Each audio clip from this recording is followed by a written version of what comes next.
Hello friends, this is Bilal Rahmani. आज हम बात करेंगे CSIR ने जून 2022 मतलब 16 सितंबर का जो एग्ज़ाम हुआ था, उस एग्ज़ाम का आपका ये क्वेश्चन है। और ये क्वेश्चन पार्ट सी का है, रियल एनालिसिस के टॉपिक से पूछा गया है, सीक्वेंस से। बहुत बड़ा तो नहीं है लेकिन बहुत छोटा भी नहीं है ना। लेकिन इसमें रिज़ल्ट का एप्लीकेशन है।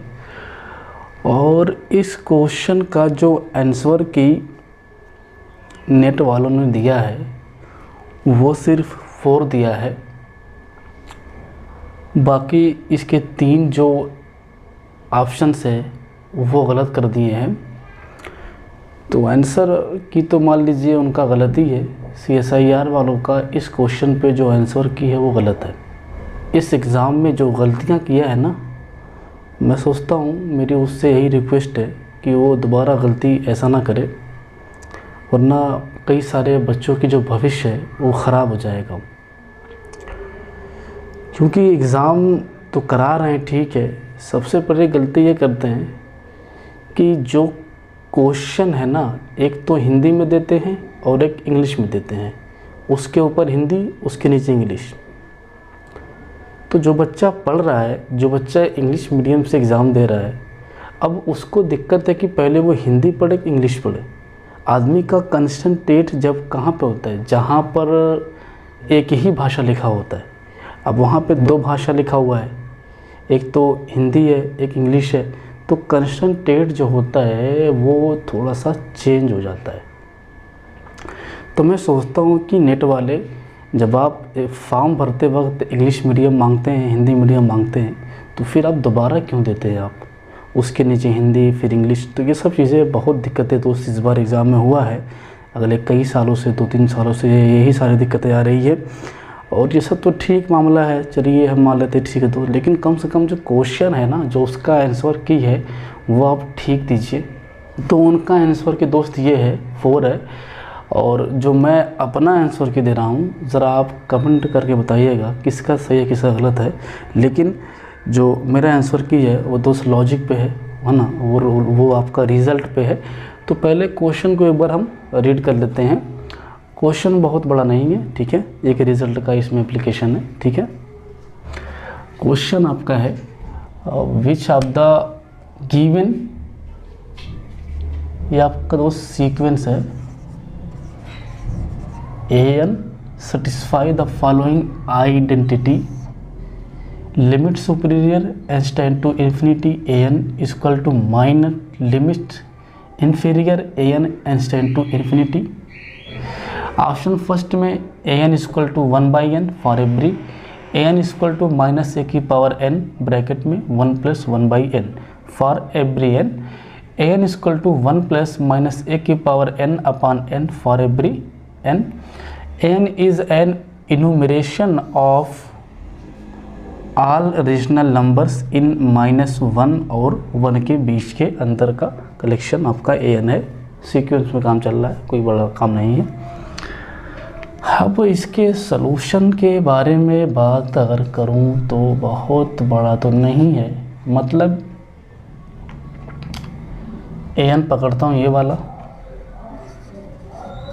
1/n, इसका निकालता हूँ लिमिट पॉइंट। तो इसका limit point as n tend to infinity ही इक्वल्स टू 0 आ गया। जब लिमिट पॉइंट 0 आ गया तो इस सीक्वेंस का जो लिमिट सुपीरियर आएगी, एक रिज़ल्ट ये बोलता है कि इसके जो लिमिट पॉइंट्स है वो निकाल लीजिए आप। तो इसके जो लिमिट पॉइंट्स आए निकल करके वो सिर्फ सिंगलटन 0 आया। अब लिमिट सुपीरियर जो होगी, आप इसका सुप्रीमम निकाल लीजिए। तो जो लिमिट सुपीरियर होगी AN का, लिमिट सुपीरियर ऑफ AN वो मेरे ख्याल से 0 आ जाएगी, क्योंकि इसके अंदर सिर्फ एक ही तो पॉइंट है, वो 0 है। और इसका सुप्रीमम 0 ही आएगा। और इसका जो इन्फीमम होगा वो क्या हो जाएगा, इस सीक्वेंस का लिमिट इन्फीरियर हो जाएगा, ठीक है। तो लिमिट इन्फीरियर अगर आप निकालेंगे तो मेरे ख्याल से वो भी कितना आएगा, 0 ही आएगा। तो 0 और यहाँ पर 0, इक्वल टू -0 बराबर है, तो इसका जो ऑप्शन फर्स्ट है वो करेक्ट है। दूसरी बात, यहाँ पे काम कर रहे हैं an इक्वल टू -1 की पावर n ब्रैकेट में 1 प्लस 1/n में काम चल रहा है, ठीक है, सीक्वेंस है। तो अगर आप इसका लिमिट पॉइंट्स निकाल लेते हैं, निकालने के बाद उनका सुप्रीमम जो आएगा उस सेट का, पहले एक सेकंड थोड़ा सा इसको मैं इरेज कर देता हूँ।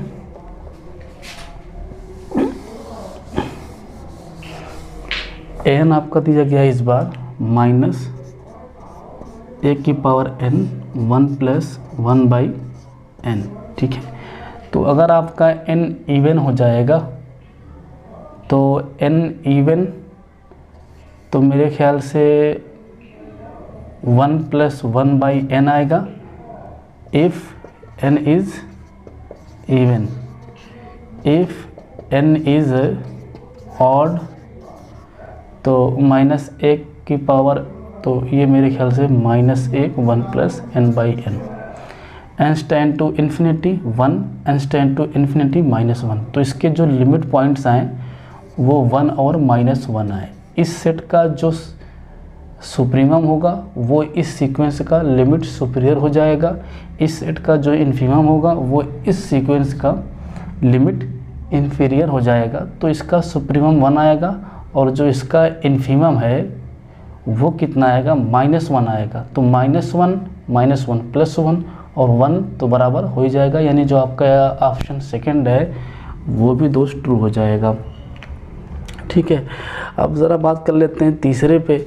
तीसरे की बात कर रहे हैं। तीसरा जो है आपका, अगर इसकी लिमिट पॉइंट निकालेंगे तो n टेंस टू इन्फिनिटी, तो मेरे ख्याल से 1 मिल जाएगा। जब इसका एक लिमिट पॉइंट आएगा 1, तो इसका लिमिट सुपीरियर लिमिट इन्फीरियर दोनों 1 ही आ जाएगा।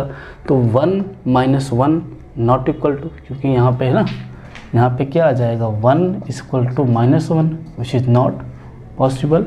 जो इसका ऑप्शन थर्ड है वो डिस्कार्ड हो जाएगा, ठीक है दोस्त। अब ऑप्शन फोर्थ पे ज़रा आते हैं एक बार। an is an enumeration of all rational number in this, ठीक है। तो रेशनल नंबर की बात चल रही है और इनुमरेशन है। इनुमरेशन मतलब ये जब उनकी लिस्टिंग करेंगे, जब उनकी नंबरिंग करेंगे तो वो क्या हो, काउंटेबली इनफाइनाइट हो, ठीक है। तो मतलब ऐसा नहीं है आप कि an इक्वल टू 1/2 ले सकते हैं, आप ऐसा नहीं ले सकते, क्योंकि यहाँ पे इनुमरेशन का है। इनुमरेशन आपका काउंटेबल का टॉपिक्स है और ये हमेशा कोई भी सेट अगर इनुमरेशन है तो हमेशा वो क्या होता है, इनफाइनाइट होता है। तो मतलब जो an होगा आपका वो n के फॉर्म में होगा। तो मेरे ख्याल से an इक्वल टू ले लेते हैं अगर हम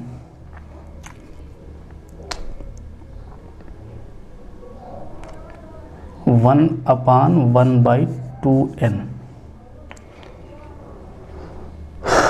n इक्वल टू 1 ले लिया तो 1/2 आएगा। n इक्वल टू 2, 2 2 जब 4, 4 - 1 3/4 आएगा। n इक्वल टू 6 तो 12 हो जाएगा। मतलब ये हमेशा जो होगा ये 1 से कम आएगा। मतलब ये जो सीक्वेंस बन के आ रही है an वो इसके अंदर है। अब इसका लिमिट पॉइंट निकालेंगे तो मेरे ख्याल से 1 आ जाएगा।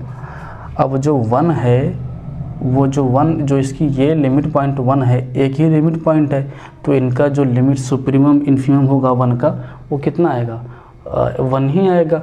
तो इसका लिमिट सुपीरियर लिमिट इन्फीरियर दोनों बराबर हो गई, दोनों क्या हो गई, बराबर हो गई।